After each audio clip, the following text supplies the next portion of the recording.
ভিডিওটা দেখে তোমরা সবাই বুঝতেই পেরে গেছো যে আজকের ভিডিওতে তোমাদের সাথে একটা বার্থডে ব্লগ শেয়ার করতে চলেছি। তো কার বার্থডে ছিল, কোথায় গেলাম, সবটা তোমার সাথে শেয়ার করব। পুরো ভিডিওটা দেখতে থাকো। তো এখানে চলে এসেছি মাঝের গ্রামে, আর এরা সবাই তো আমার আগেই চলে এসছে। তো এই পুচকুটারই কিন্তু ছিল 1 বছরের জন্মদিনের অনুষ্ঠান। প্রথমে এখানে সব বড়রা মিলে পুচকুকে আশীর্বাদ করে নিল, আর এরপর রাতের বেলা আমরা খাওয়া দাওয়া কমপ্লিট করলাম। আর তারপর দেখো এখানে এই যে কেক কাটিং করা হবে, তার আগে পুচকুকে নিয়ে আমরা ফটোশুট করেছিলাম সবাই। এরপর সবাই মিলে কেকটা কাটিং করা হবে, তার জন্য দেখো দাঁড়িয়ে পড়েছি। আর এই দেখো আমার পুচকুর সাথে দিদি আর জামাইবাবু।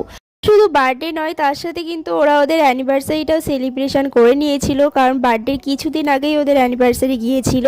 আর এরপর কেক কাটিং এর পর আমরা কিন্তু রাতের বেলায় আবার বাড়িতে রিটার্ন করে গিয়েছিলাম। তো ব্লগটা কেমন লাগলো অবশ্যই জানিও।